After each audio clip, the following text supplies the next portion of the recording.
என் அன்பு பிள்ளையே, பல சமயங்களில் நீ உன் சக்தியை உணராமல் ஒரே இடத்தில் அமர்ந்து கொண்டு பழக்கப்பட்ட வேலைகளை மட்டுமே நம்மால் செய்ய முடியும் என்று கருதி நீ செய்து வருகின்றாய்.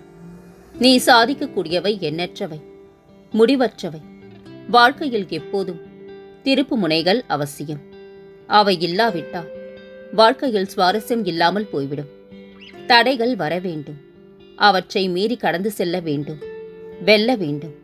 இல்லாவிட்டால் செக்கு மாடு போல ஒரே இடத்தில் உழன்று கொண்டிருப்பாய். ஆகையால் தான் பலருக்கு வாழ்க்கை ஒரு உற்சாகமான மனநிறைவானதாக இல்லாமல் மிக சாதாரணமாக கழிந்து விடுகிறது. பண்புகளில் முதலிடம் வகிப்பது கோபம். அந்த கோபம் கொள்ளாமல் அனைவரையும் அன்பால் அணைத்தலே ஆகும். சாதித்து காட்ட வேண்டும் என்ற தனியாத வேகமும் தளராத உழைப்பும் கல்வியும் செல்வமும் வாய்க்கப் பெற்றிருந்த ஒருவரால் சமுதாயத்தில் உயர்ந்த மனிதராக உருவாக முடியவில்லை என்றால் அவரிடம் அன்பு இல்லை என்று பொருள். செல்வம், கல்வி, உழைப்பு அனைத்தும் இருந்தும் அவரிடம் அன்பு, நிதானம், அரவணைக்கும் தன்மை மூன்றும் இல்லாமல் இருந்தால் அவரால் வாழ்வில் வெற்றி பெற முடியாது. வசதி வாய்ப்புகள் மட்டுமே ஒருவரை வாழ்வாங்கு வாழும் நிலையில் வைத்து விடாது. மற்றவர்களிடம் அன்பாக இருந்தால்தான் வெற்றி தேடி வரும். அன்பு உள்ளம் இருந்தால் நம் வாழ்வில் வெற்றியும் தேவையான வசதிகளும் தானாகவே வந்துவிடும். அன்பு மனம் கொண்டவர்களே மனிதர்கள் ஆவார்கள். என் வார்த்தைகள் மீது நம்பிக்கை வைத்து செயல்படு. கவலைப்படாதே, நான் இருக்கின்றேன் உன்னோடு என்றும். எதிலும் தோற்று போக மாட்டார். எனது குழந்தைகள் தோற்று போனதாக சரித்திரத்தில் இடமில்லை குழந்தையே. எதிலும் வெற்றி வாகை சூடுவார். இந்த சாகியின் சமூகத்தில் வந்த உன்னை வெறுங்கையோடு அனுப்பி வைப்பேனா என்ன? சற்று விழிப்புணர்வுடன் திடமான விசுவாசத்துடன் காத்திரு. கூடிய விரைவில் நான் நல்லதை நடத்தி காண்பிப்பேன். கலங்காதே. பலம் என்பது வேறொன்றுமில்லை. கதறி அழ 1000 காரணங்கள் இருக்கும்போது சிரிப்பை தேர்ந்தெடுப்பது தான் பலம் குழந்தையே. ஒருவர் நம்மை தூக்கி எறியும் போது கெஞ்ச வேண்டிய அவசியம் இல்லை. நம் அன்பையோ இல்லை விளக்கத்தையோ புரிந்து கொள்ளாதவர்கள் என்றுமே புரிந்து கொள்ளப் போவதில்லை. மாற்றக்கூடியதை மாற்றுங்கள். மாற்ற முடியாததை ஏற்றுக்கொள்ளுங்கள். ஏற்க முடியாததை நீக்கிவிடுங்கள். நீ யார் மீது அதிக பாசமும் அன்பும் வைத்திருக்கின்றாயோ அவர்களே ஒரு நாள் உன்னை பைத்தியமாக்கி விடுவார்கள். ஒருவருக்கு கடினமான சூழ்நிலை வரும்போது உன்னால் அதை நீக்க முடியாவிட்டாலும் பரவாயில்லை. உன் மனதில் அவரது பிரச்சனை தீர வேண்டும் என்று இறைவனை பிரார்த்தனை செய். அதையே நீ செய்த உதவியாக இறைவன் ஏற்றுக்கொண்டு அவருக்கு வேறு வழியில் உதவி செய்வார். கடவுள் உன்னை சோதிக்கின்றார் என்றால் கவலைப்படாதே. சிரித்துக்கொண்டே ஏற்றுக்கொள். ஏனென்றால் சோதிக்க தகுதியானவனாக உன்னை தேர்ந்தெடுத்துள்ளார் என்று. நாம் நலமோடு வாழ்வதோடு இந்த உலகில் உள்ள அனைவரும் நலமோடு வாழ நினைப்பதே உத்தமமான குணம். சோம்பேறிக்கு எல்லாமே கடினமாக தோன்றும். ஊக்கமுள்ளவனுக்கு எல்லாமே எளிதாக தோன்றும். எண்ணுவதெல்லாம் உயர்வு. எல்லையில்லா சக்தியோடு தான் நாம் உலகுக்கு வந்துள்ளோம். நாம் கடந்த காலங்களை வைத்து எதிர்காலத்தை தீர்மானிக்க வேண்டாம். பொறுப்பெடுத்துக் கொள்ளுங்கள். கடந்த காலத்தை விட சிறப்பாக நம்மால் வாழ முடியும் என்று. தேவைப்படும் போது அறிவையும் தேவையற்ற போது மௌனத்தையும் சமநிலையில் பயன்படுத்தி வாழத் தெரிந்தால் எதையும் தேட வேண்டிய அவசியம் இருக்காது குழந்தையே. இதுதான் வாழ்க்கையின் மிகப்பெரிய ரகசியம். பொறுமை, பக்தியை ஒருபோதும் கைவிட வேண்டாம். வேண்டுதல் நிறைவேற தாமதமாவதும் கூட நன்மைக்காகவே குழந்தையே. கடவுளை பரிபூர்ணமாக நம்பு. எல்லா பிரச்சனையில் இருந்தும் முற்றிலும் விடுவிப்பார். போலியான உலக கௌரவத்தை விட்டுவிடு.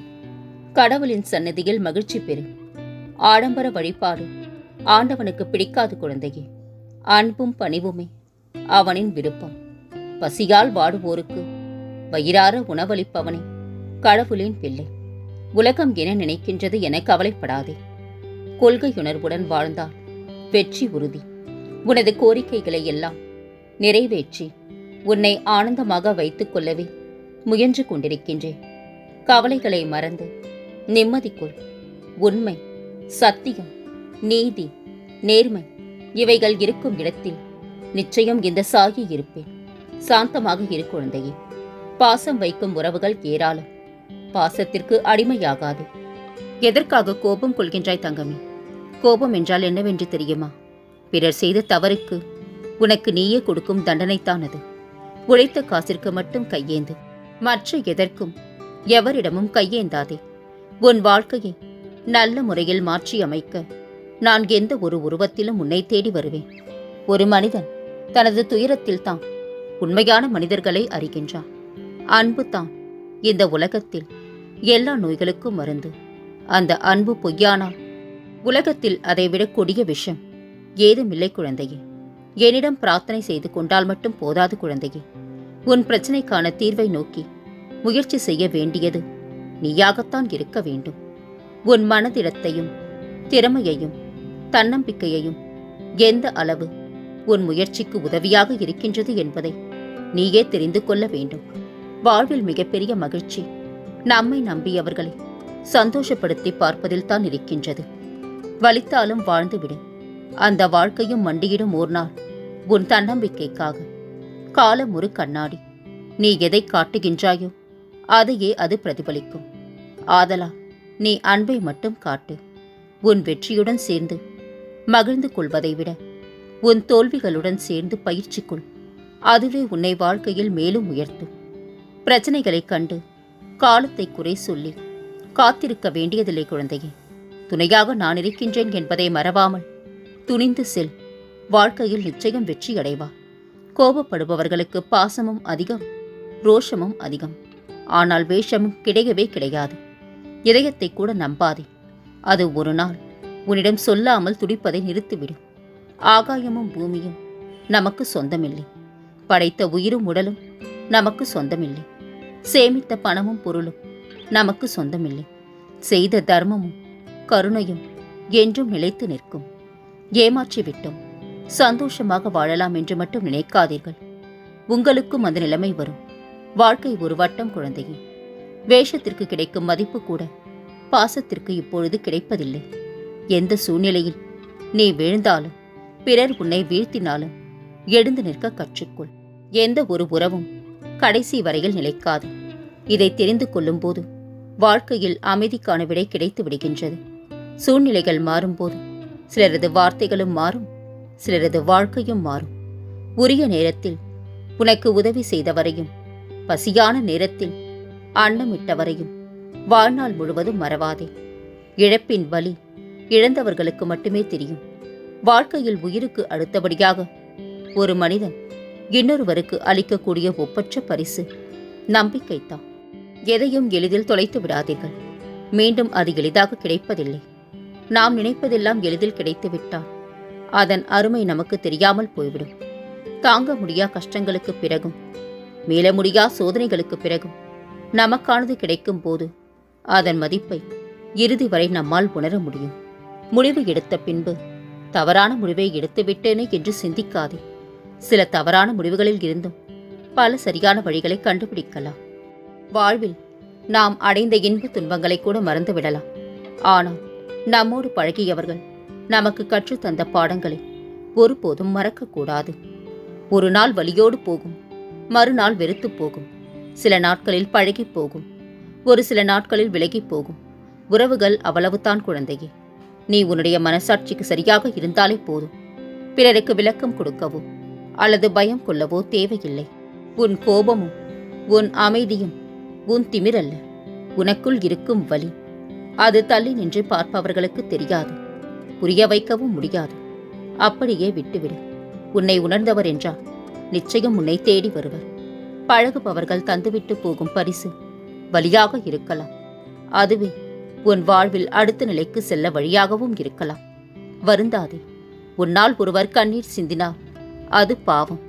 உனக்காக ஒருவர் கண்ணீர் சிந்தினார் அது பாசம். உன்னை நம்பு. உன் உழைப்பை நம்பு. உன் முயற்சியை நம்பு. உனக்காக உதவி செய்வார்கள் என்று யாரையும் நம்பிவிடாதே. மனம் கஷ்டமாக இருக்கின்றது, அதனால் பேசவில்லை என்று சொல்லும் உறவை விட மனம் கஷ்டமாக இருக்கிறது, அதனால் உன்னிடம் பேசுகின்றேன் என்று சொல்லும் உறவுக்குத்தான் அன்பு அதிகம் குழந்தையே. பிடித்ததெல்லாம் கிடைப்பதும் இல்லை, கிடைப்பதெல்லாம் நிலைப்பதும் இல்லை. நிலைப்பதெல்லாம் மகிழ்ச்சியை தருவதும் இல்லை. ஆனாலும் வாழ்க்கையை வாழ்ந்துதான் ஆக வேண்டும் குழந்தையே. நீ எப்படி வாழ வேண்டும் என்று ஆசைப்படுகின்றாயோ அப்படியே வாழ். அதை விட்டுவிட்டு யாருக்காகவும் நீ இறங்கி போகாதே. உன்னையும் மாற்றிக்கொள்ளாதே. நிமிர்ந்து நில். தீர்வு காண முடியா பெரும் பகையின் தொடக்கம் நிதானம் தவறிய வார்த்தைகளினால் மட்டுமே ஏற்படுகின்றது. எதிர்ப்பவர்களிடம் கொடுக்காமல் எதிர்பார்ப்பவர்களிடம் கொடுத்தால் உன் அன்பு அங்கு அருமருந்தாக ஏற்கப்படும். தன் சுயலாபத்திற்காக மற்றவர்களுக்கு துன்பம் விளைவிப்பவர்கள் நிச்சயம் ஒரு நாள் கொடுத்ததை விட அதிகமாகவே பெறுவார்கள். பிழைப்பை மறந்து நீ பொழுதை கழிக்காதே. பிறரை எதிர்பார்க்கும் நிலை வரும். மனம் வருத்தத்தை உனக்கு அதிகமாக தரும். தேவைகள் முடிந்த பின்பு தேரே என்றாலும் தெருவில் தான் நிற்க வேண்டும். தேவைக்கு மட்டும் பயன்படுத்தினால் அதற்கு பெயர் பாசம் அல்ல, சுயநலம். பின்னாடி பேசுபவர்களுக்கு நாம் காது கொடுத்தால் நம் வாழ்வில் நாம் முன்னால் செல்ல முடியாது குழந்தையே. அடைய வேண்டிய இலக்கு அவசியம் என்றால் பாதை கடினமானது என்றாலும் பயணிக்கத்தான் வேண்டும். நிறம் மாறும் பச்சோந்திகளை விட அடிக்கடி மனம் மாறும் மனிதர்களிடம் அதிக கவனம் தேவை குழந்தையே. வாழ்க்கையில் சந்தோஷம் வேண்டுமென்றால் உன்னை நேசி. சந்தோஷமே வாழ்க்கையாக வேண்டுமென்றால் உன்னை நேசிப்பவர்களை உண்மையாக நேசி. அமைதியாயிருப்பவன் முட்டாள் என்று எண்ணிவிடாதே. பேசுபவனை விட கேட்பவனே புத்திசாலி. பிறரிடம் இருந்து உன்னை வெல்லும் ஆயுதம் உண்மையும் பொறுமையும் அன்பும் ஒரு வகை போதைத்தான் குழந்தையே. அதில் அடிமையானால் ஆயுள் வரை கொள்ளும். உனக்கு எவ்வளவு வலிமை இருந்தாலும் வைராக்கியம் இருந்தால்தான் வாழ்க்கையில் எதையும் சாதிக்க முடியும். நீ நடந்ததையே நினைத்து கவலைப்பட்டுக் கொண்டிருக்கின்றா. இனி உனக்கு நடப்பதெல்லாம் நல்லதாகவே நடக்கும் குழந்தையே. கவலைப்படாதே. என் திருவடியில் உன் பாரத்தை இறக்கிவிடும். உன் கவலை, பயம், கலக்கம் எல்லாம் மாறும். விடாமுயற்சியுடன் நீ செய்யும் வேலைகள் அனைத்தும் வெற்றி பெறும். நீ நலமோடும் வளமோடும் வாழ்வாய். இனி உன் வாழ்வில் பல மங்களகரமான நிகழ்வுகள் நடக்கப் போகின்றன. நான் இருக்க பயம் ஏன்? கவலை கொள்ளாதே. மகிழ்ச்சியோடு இரு. உன்னோடும் உன் குடும்பத்தோடும் உன் சாயப்பாவாகிய நான் என்றும் துணையாக இருப்பேன். என்றென்றும் உன் நினைவில் உன் சாயப்பா.